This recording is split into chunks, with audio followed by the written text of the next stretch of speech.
Hi guys, আজকে রাতের menu পরোটা হচ্ছে। পরোটা একদম উল্টে পাল্টে সেকে প্রথমে নিচ্ছে, তারপরে এখন বলে দিল, গল্প হয়ে গেল পরোটা করতে করতে। তারপরে দেখুন উল্টাচ্ছে পাল্টাচ্ছে, একদম তাওয়ার গরমে ঘেমে নিয়ে উঠছে, আবার উল্টাচ্ছে, এই এই এই আবার উল্টে দিল। বাপরে, দেখুন কত ভালো সুন্দর হচ্ছে। এর মধ্যে একদম উল্টে পাল্টে, আরে বাপরে, হাসি হয়ে গেল পরোটা বানাতে বানাতে। কুকের একদম দারুণ হাসিতে রুটি একদম, এই পরোটা একদম ফুলে উঠছে, একদম দারুণ দারুণ করছে।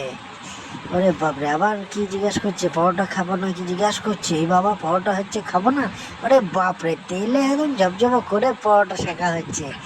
ভাবছি আবার দেবো কি দেবো না তেল, আবার দেবো কি দেবো না। এই করতে করতে, ঘুরিয়ে হাত ঘোরাতে ঘোরাতে, পরোটা করতে করতে, আরে বাপরে, চারিদিকে তেল একদম মাখামাখা করে দিল গো। আরে বাপরে, আবার দেখে নিচ্ছে, এই আবার উল্টাচ্ছে, উল্টাতে উল্টাতে হাত একদম ব্যথা হয়ে গেল। ওরে বাবা, বাই বাইও করে দিল।